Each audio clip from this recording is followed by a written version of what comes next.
Hello there, welcome to the Saroy channel wherever you are in the world, and so much love to each and every one of you. I do hope you're doing well.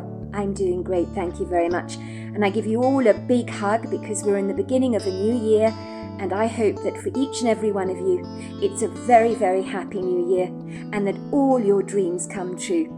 And I want to just thank you so much for your continued support to my channel.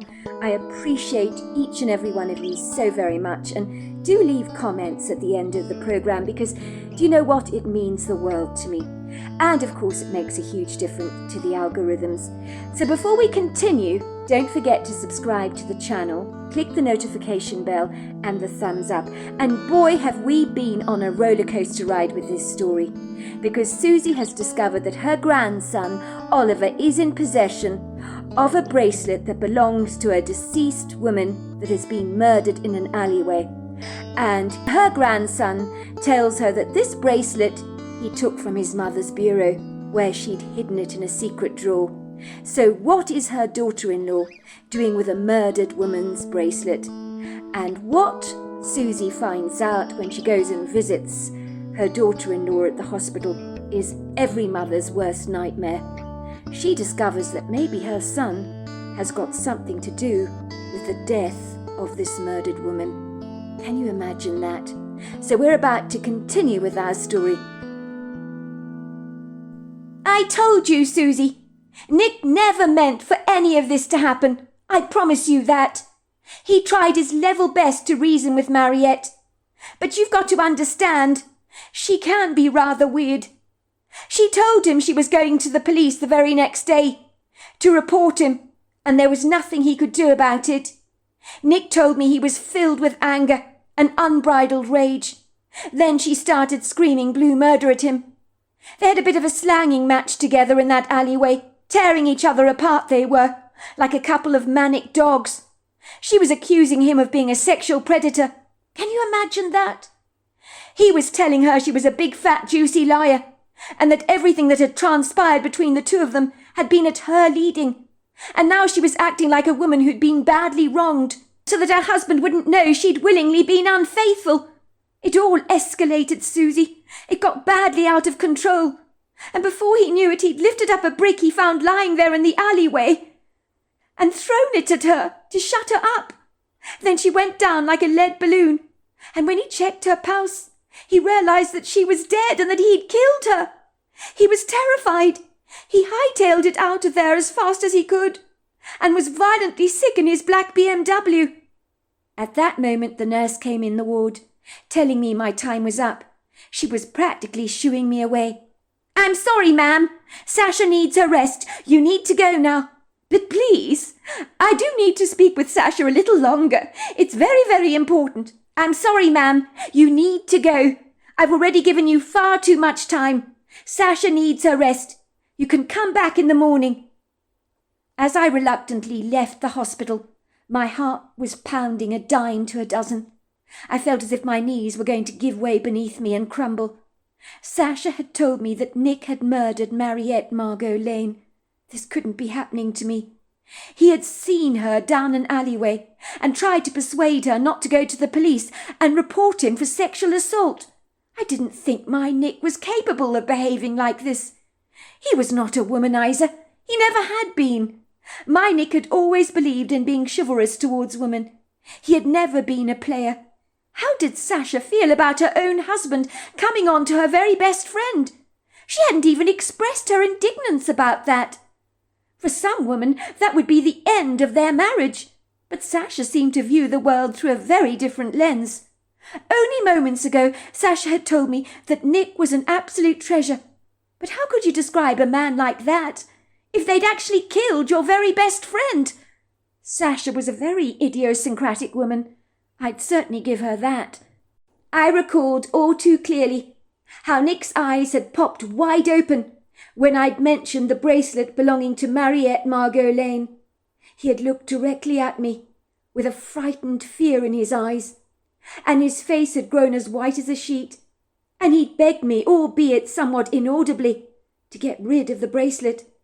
I didn't know what to think about this whole wretched matter.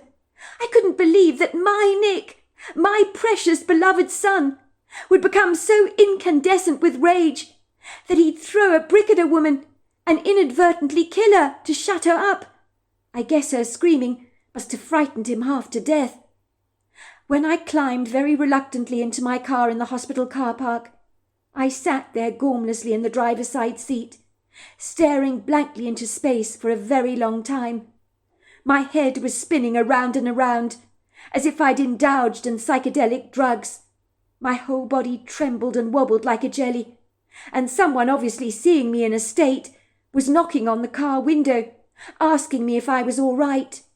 Ma'am, are you all right?" I told them I was absolutely fine. But fine, I certainly was not. I was feeling far from fine. This business was crazy.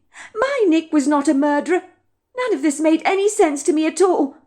My son was no monster. He'd always been such a lovely boy growing up, so thoughtful, kind, so generous. He'd only had a couple of serious girlfriends, whom he'd been devoutly loyal to. Based on what Sasha had told me, Nick had been quite taken by her best friend, and at a party, in an inebriated state, he had made amorous advances towards Mariette Margot Lane, who claimed my son had forced himself on her. Was that why Sasha was taking Nick's infidelity like a pinch of salt? Because he'd been 2 sheets to the wind and didn't even know what he was doing? What if my son really had forced himself on that woman? What if Mariette's claims were absolutely true? It didn't bear thinking about.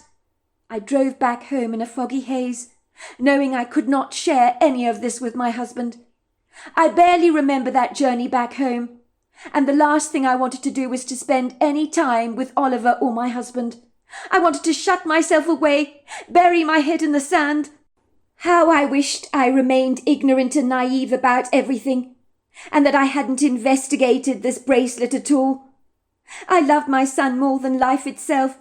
I'd happily have taken a bullet for him, and even though he'd murdered a woman, I didn't think I could ever betray my son's trust to the police, unless of course he imposed a threat to other women, which he certainly did not.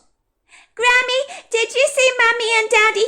asked Oliver, when I finally got back into the house. "Yes, I saw them, Sausage. They're doing very well. They're going to be just fine, as I told you. Now I can't play with you, little Oliver. Grammy's got a big headache. I need to lie down for a while." My husband looked rather worried about me. "Sweetness, are you all right? You look deathly pale. You're not getting sick, are you?" "I'll be fine once I've had a bit of a rest. I would appreciate it, love, if you could take care of Oliver for me. I need to lie down for a while, until this headache passes." I remember going to my bedroom, and while my husband entertained little Oliver, I wept and wept until I could weep no more. My pillow was completely saturated by my tears.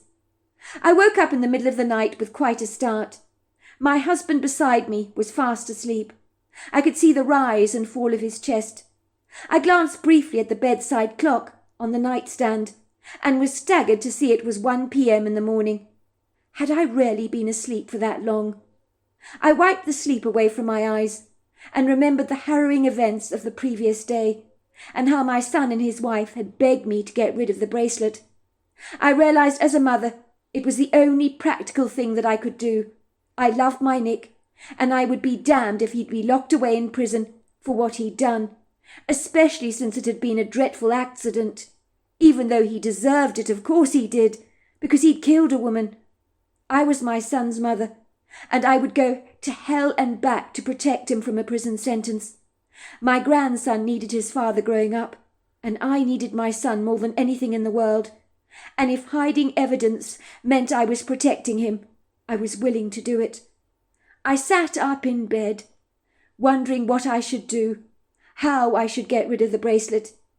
In a trice an idea popped up in my mind. I had the perfect place to bury the bracelet so that it would never ever be recovered. I would climb under the fence like I had done a few nights earlier, when I had found my grandson playing with a juvenile Bigfoot.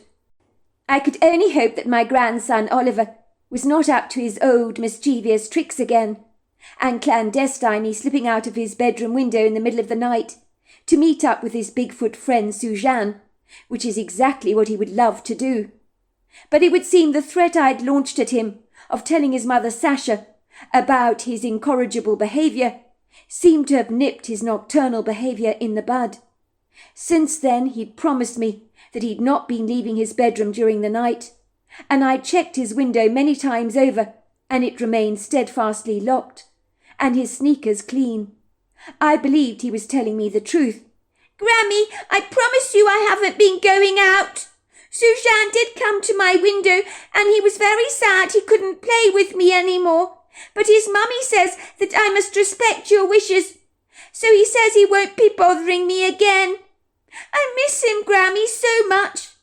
"Well, you've got Spikes, love. You can play with him as long as you like, and he's a very lovable dinosaur, isn't he?" Oliver pulled a face. "Spikes is not real, Grammy. He's a stupid, fluffy toy. He's not a real dinosaur, not like the ones you see in the books. And he speaks with a stupid battery-operated voice. I don't like him anymore." "Oh, don't be like that, Oliver. He's a very nice dinosaur, and I can see he loves you very much." "Fluffy toys don't have feelings, Grammy. You're the one that's being stupid, and it's all your fault that I can't play with Suzanne because you're horrible. You're just like my mummy. Really horrible." "You don't mean that, Oliver, do you? I'm not really horrible. I'm just looking out for you. We'll find something else for you to do to keep you occupied. But you can't go slipping out of your window at night to play with Suzanne, because I've got a responsibility to take care of you." I removed the bracelet from my purse and studied it at length, and then I made a decision. I knew what I would do. I would climb under the fence into my neighbour's property and dig a hole under a tree in the wood grove, and I would bury the bracelet there. It seemed like the perfect solution to get rid of the incriminating evidence once and for all. The house was very quiet as I slipped very silently out of the kitchen door, wearing a pair of leggings and a sweater and a pair of sneakers on my feet. I took great care to be as quiet as I possibly could. Our old dog Molly had died a year prior, and although I missed her terribly, if she was around, my exit from the house would have been promptly noted, as Molly would have alerted the entire household with her incessant barking. For once I was glad she wasn't around. I put a flashlight on my head and carried a trowel with me that I had collected from the yard shed. My heart was pounding violently in my chest as I skulked around in the darkness like a furtive criminal. I knew what I was doing was intrinsically wrong, and pangs of a dreadful guilt shot through me like shooting stars in the night sky. But I had to do this. I didn't have a choice in the matter. I reminded myself of my loyalty to my son. I knew that there were few mothers in the world that would not move heaven and earth when it came to protecting their own progeny, even if what they were doing was wrong. There was a full moon in the sky that night, something I was extremely grateful for, so that the shadowy impressions of the trees were not as intimidating as they could have been. The Milky Way was spectacular as I stared up at the sky, trying to empty my head of what I was about to do. I slid the trowel under the fence and followed closely behind. I began to navigate my way cautiously down the long, spindly trail through the trees. I was thankful that the soil beneath my feet was not as wet and muddy as it had been, so I wasn't getting filthy dirt all over my sneakers. Autumn leaves bedecked the paths, and some fallen leaves floated along the path like celestial butterflies. The trees whooshed as their branches danced in the breeze. My cheeks were nudged by the soft kisses of this cool embrace. I'd never been one to enjoy navigating my way down a long, lonely path, witnessed only by the lofty trees, but I was so focused on the job at hand that I refused to allow my wavering doubts to distract me from my purpose. I'd been walking in the trees for about 10 minutes, my eyes shooting around the grove for a perfect spot to hide the bracelet. I soon found a very distinctive tree that I knew I would never forget in a hurry, which was important because it would be a good landmark. The tree was like a work of art, with its umbrella-like branches that looked like octopus tentacles that swept around the whole body of the tree. The trunk was full of hollow cavities where you could hide a multitude of lost treasures. For a moment I considered hiding the bracelet in one of those hollow cavities. I was certainly tempted to do so, but promptly decided against it. I began to work up quite the sweat as I huffed and puffed, plunging the sharp end of the trowel into the ground, and I began to dig. Thankfully the ground was soft, due to the recent torrential rains. The thudding sound of my trowel hitting the ground with rhythmic beats was rather noisy and obtrusive, but no one was around. Well, so I thought. That was when I heard it, a strange knocking sound, as if someone was beating a tree like a drum. My back straightened. It became as erect as a tree, my chest tightening, as if all the life-giving oxygen was being squeezed right out of me. What the hell was that? I looked around me nervously and was hit with the unnerving feeling that I was being watched and observed, that not only the trees had witnessed my crime, but somebody else had seen what I was getting up to. But in the uncertain, dingy light that blocked the moonlight from spilling through the trees to light up the path, I saw nothing, apart from the ambiguous tenebrific shadows the night naturally invites. "Hello! Hello, is anybody there?" I called out nervously. "Hello? Anybody there?" But I was met with no answer. All remained silent. The wind continued to whip through the trees. I could hear the occasional rustle of autumn leaves, the lone hoot of a faraway owl, the flutter of wings, the distant howl of a coyote. But beyond that, everything was still. Once I dug the hole, which was about 4 foot deep, I dropped the bracelet in the sole. "I'm sorry, Mariette," I said. "I had to do this. Don't take it personally. I just can't allow my son to go down for this murder. I'm really sorry that he did this to you. But I'm a mother, and I have to protect my son. He didn't mean for you to die. Please forgive me. Forgive him. Don't hold this against me, nor him. I'm really sorry for what happened to you." After I'd said my piece, I carefully dropped the bracelet into the soil. "I'm so sorry, Mariette," I said. "I've got to do this. Don't take it personally. But you would understand if you were a mother. I can't allow my son to go down for your murder, and I know he didn't mean to harm you. It was a dreadful, dreadful accident. I'm really sorry he did this to you. But I have to protect my son. Please forgive me, and don't hold this against me. I'm so sorry for what happened to you." After I'd said my piece, I filled the hole up with soil and carefully patted it down with my hands, sprinkling some autumn leaves over the spot so that the ground physically appeared undisturbed. I was reasonably satisfied that finally I'd buried the bracelet, and for a brief moment relief washed over me, like a warm, refreshing shower. I had got rid of it, but I would never be able to unburden myself with what my son had done. I would have to live with that heavy burden for the rest of my life. All of a sudden I was almost certain something was watching me. It was like I could feel eyes burning into the back of my skull. But once again, nothing was there. As I walked away from the scene, with a trowel trussed up in my hands, I was once again certain that not only was I being watched, but something was following me. And I wasn't wrong, because when I turned around to look over my shoulders, I saw her, and I think she wanted me to see her. It was a female Bigfoot. She was enormous. She was majestic. She was mighty and powerful.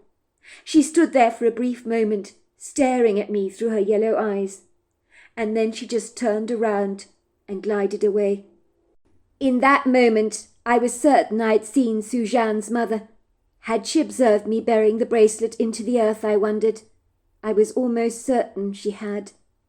The following morning, after visiting my son, who was in a groggy state in hospital, I assured him I'd got rid of the bracelet. I then went to visit his wife, Sasha. "Oh, there you are," said the nurse, giving me a warm smile. "Sasha told me that if you visited her ward, she'd very much like to see you. Please follow me. Come this way." Sasha was sitting up, propped up against the pillows. "Did you get rid of the bracelet?" she asked me. "Yes, I did. But I don't feel good about any of this, Sasha. I know it's wrong to get rid of police evidence, but what else could I do?" "It may be wrong, but sometimes you've got to do what you've got to do," said Sasha. "I have to protect Nick, don't I? I mean, I owe him a lot. He raised me when I was a little girl, didn't he? He took good care of me.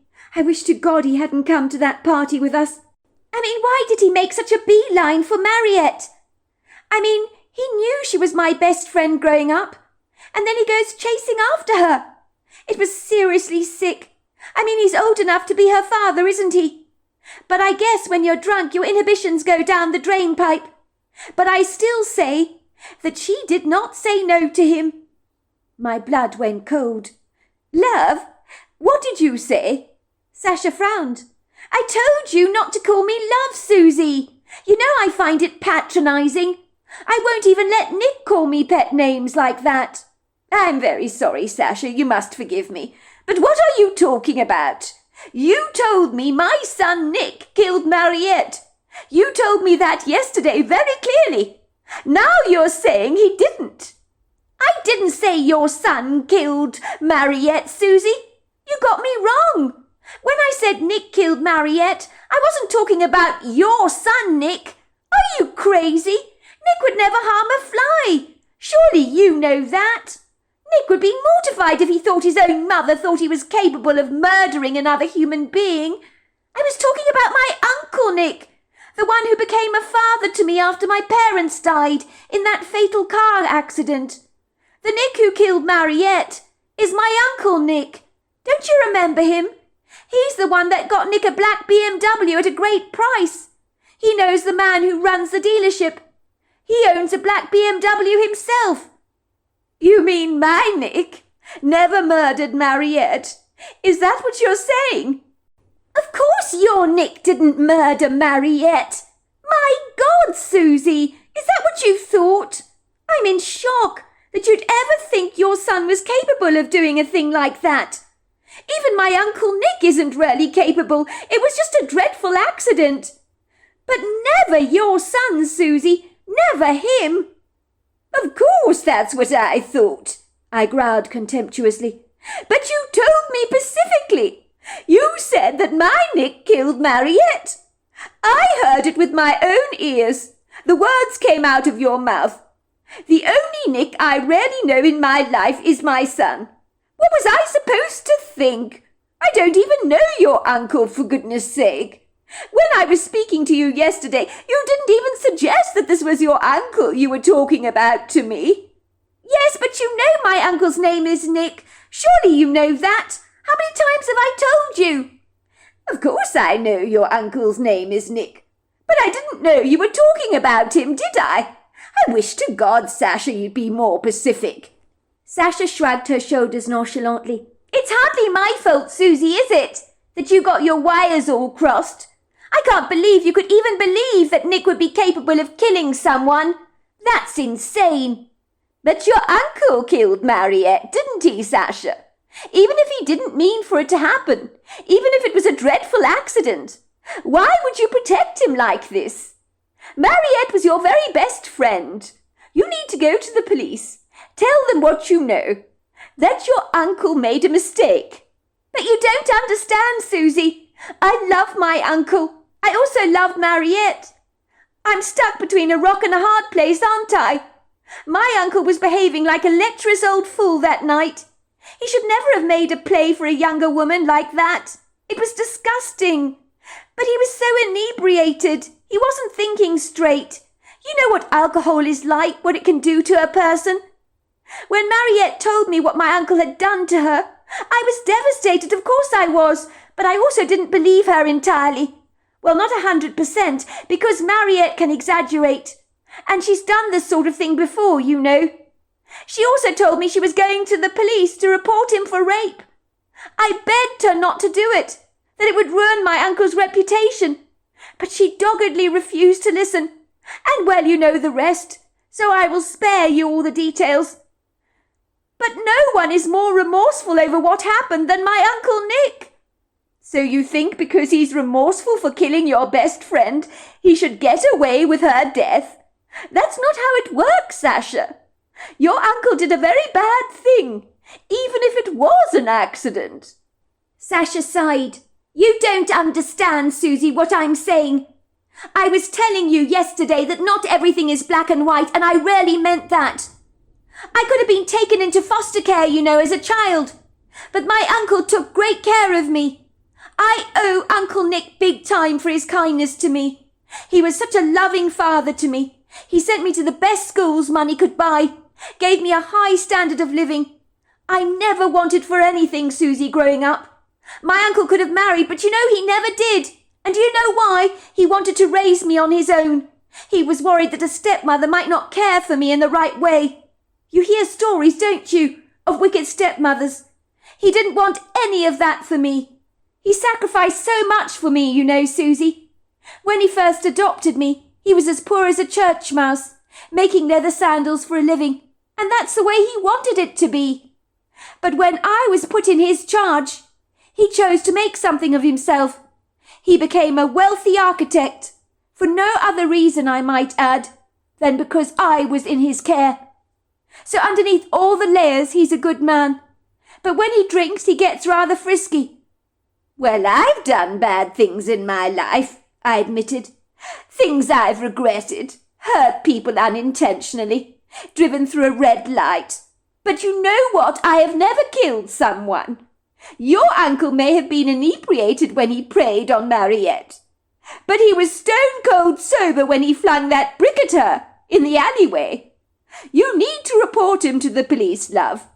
What I don't understand is why my son wants to keep this all cloak and dagger like you do. Because your son happens to be loyal to me, that's why.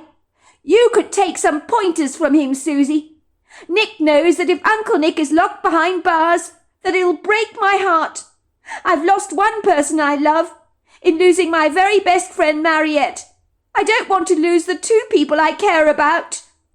Even though your uncle killed Mariette, that's the way you feel, is it, dear? Yes, even though he killed her. You don't get it, Susie. I love my Uncle Nick. You love your son, Nick. You were quite happy to hide the bracelet, weren't you, when you thought it was your son who'd killed Mariette? Isn't that a bit of a double standard? The pot calling the kettle black? Well, I feel the same way about my Uncle Nick. It's natural I want to protect him. Don't get me wrong, Susie. What he did to Mariette was unforgivable. You don't kill someone to shut them up, do you? But he didn't really kill her for that reason. She made him as mad as hell. I wish to God I could go back in time and change the script, but I just can't. And I can't sit back and do nothing, Sasha. As much as you love your Uncle Nick, I'm going to go to the police myself with that bracelet and tell them exactly what happened. There's a family out there that needs closure. They're grieving the loss of their daughter. And you really think them knowing all the insidious details about what happened to their daughter is going to make them any happier? Mariette is dead. She's never coming back, Susie. The family've been able to bury her body. You can't right a wrong, can you? None of us can. Do you really think that knowing that my uncle forced himself on her, well, that's what they're going to believe, is going to make them feel any better about what happened? And what about her husband? He's going to either think that Mariette committed infidelity, or he's going to think that she was raped, one or the other. Do you think he wants to know that? I mean, it'll be 1,000 times worse for all of them, knowing the truth. I'm going to think about this long and hard, Sasha, before I decide what I'm going to do. When I returned home from my visit to the hospital, I was filled with an overwhelming sense of relief that my son Nick was not the person responsible for killing Mariette Margot Lane. But it didn't make me feel comforted that the man who'd killed her was getting away with Mariette's death, even if it was not premeditated. Yet at the same time I could understand Sasha's extreme loyalty to her uncle. By the sounds of things, he had busted a gut to give her the perfect life, which was maybe why she came across sometimes as rather spoilt, self-entitled and aloof. I knew one thing. I needed to go back to the woods to retrieve that bracelet, whatever decision I would make. I was not sure whether I would go to the police or not, with my evidence. I'd need to think over the matter long and hard. I really was stuck between the devil and the deep blue sea. I felt apprehensive about going to the police, due to a perverse sense of loyalty I had towards Sasha, my daughter-in-law, even though since she'd married my son Nick, we'd never been close. I hardly wanted to sour the relationship with Nick still further by upsetting his wife, as many a young man, when asked to choose between their mother or their wife, will often side with their wife. If Sasha became significantly upset, it would distress Nick considerably. He had certainly begged me to get rid of the bracelet, as he wanted to protect his wife by keeping her secret. When I arrived back home, I was relieved to find a note on the fridge from my husband, saying that he was taking little Oliver pony riding. Thank God he wasn't at home, I thought. I knew there was no time like the present but to go into the woods to retrieve that bracelet. So armed with the trowel, I climbed under the fence and made my way back into the woods, even though I knew I was trespassing on private property. What a contrast it was going into the woods on such a spectacular, very fine autumn day, where the tall, lofty, resplendent trees, dressed in all their magnolious finery, were ablaze in rich colours of gold, red and amber. A pretty sunshine trickled through the open gaps in the canopy above my head, and the woodland earthy smells of dirt, pine needles and floral notes filled the air, while birds nestling high in the trees sang their tuneful choruses. I made my way towards a distinctive tree with the folding umbrella-like branches, and when I reached it I stared in stunned silence at the sight that met my eyes. The ground had been visibly disturbed where I'd buried the bracelet. It had all been dug up. There were mounds of earth everywhere, and a great big hole in the ground. And I knew, without even looking, that the bracelet was gone. I knew at once who was responsible for the disappearing bracelet. It had to be Sujan's mother, the female Bigfoot. She had probably been watching me all along, as I dug a shallow grave for it. For a moment I felt a tangible sense of relief wash over me. Certainly without the bracelet in my possession, I didn't have the evidence to go to the police, so in effect there was nothing I could do to point a finger at my daughter-in-law's uncle for the death of Mariette Margot Lane. I was about to turn around on my tracks when I heard a rustle, the snap of twigs, and the padding of feet moving towards me. And that was when some hand pulled back the shrubbery between the trees, like a curtain in a shower cubicle, and I drew in a deep breath, because I knew what was coming. And sure enough, standing yards away from me, was Sujan's mother, the female Bigfoot. And in the revealing light of the day, she was not just an ambiguous dark shadow that I could pretend didn't exist, but was as real as you and me. And in real life, she was absolutely majestic. I was not remotely afraid of her, although I should have been, because she was absolutely gargantuan in size. But I knew the juvenile Bigfoot Sujan had befriended my grandson Oliver, and Sujan's mother had watched over the both of them while they played together. I could feel her energy was both benevolent and incredibly kind. She stood there staring at me through treacle-coloured eyes, and for a long moment our eyes locked together in companionship, as if we'd known each other for a long time. I guess I just gawked at her quite rudely, as I had to take every part of her in, from the soles of her feet to the top of her pyramid-shaped head. I knew that this unlikely, fortuitous meeting of souls may not happen again. I wanted to remember every moment of this idiosyncratic encounter, as at night my impression of her had been so much more vague and ambiguous. I heard the words in my head. I knew you would come back for it. Why would you bury such a pretty thing? I watched her glide over to the tree, and on one of the hanging branches was the bracelet, sparkling in the morning light. The Bigfoot picked up the bracelet and handed it over to me. I think she was doing some kind of psychometry, because she said before she handed the bracelet to me, "The lady connected to this is at peace. I want you to know that. She wants you to know that. Do not worry about her. She was meant to leave when she did. It was her time to go. She also wants you to know that. Even though the Bigfoot did not speak to me audibly, those were the words that entered my head. She was communicating with me in a way Sujan communicated with my grandson. She looked at me sadly. Sujan misses the boy, but I understand his need to sleep. And with that she nodded at me and glided away, and I watched her float into the forest until she was gone.